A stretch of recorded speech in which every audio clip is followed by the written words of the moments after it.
C'était une jeune fille d'une très très rare beauté et qui n'était pas moins aimable que pleine de gaieté. Et maudite fut l'heure où elle vit et aima et épousa le peintre.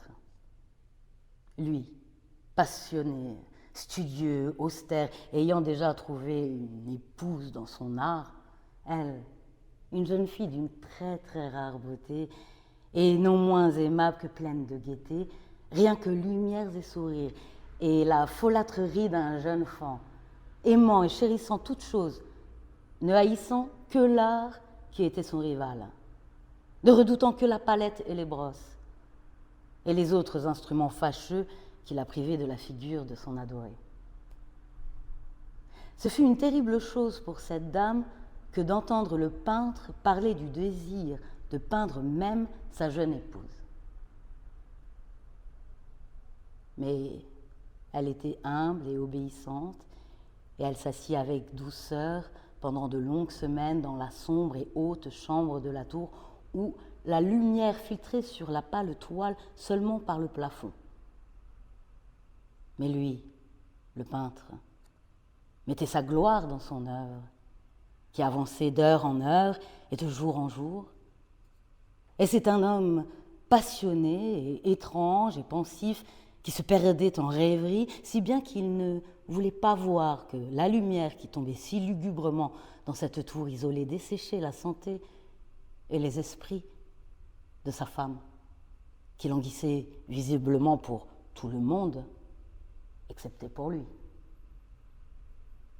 Cependant, elle souriait toujours, et toujours sans se plaindre, parce qu'elle voyait que le peintre, qui avait un grand renom, prenait un plaisir vif et brûlant dans sa tâche, et travaillant nuit et jour pour peindre celle qu'il aimait si fort, mais qui devenait de jour en jour plus languissante et plus faible.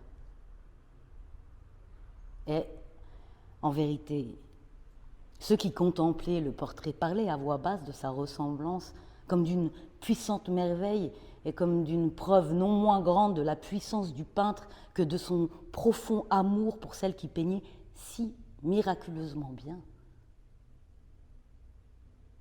Mais, à la longue, comme la besogne approchait de sa fin, personne ne fut plus admis dans la tour, car le peintre était devenu fou par l'ardeur de son travail, et il ne détournait rarement ses yeux de la toile, même pour regarder la figure de sa femme.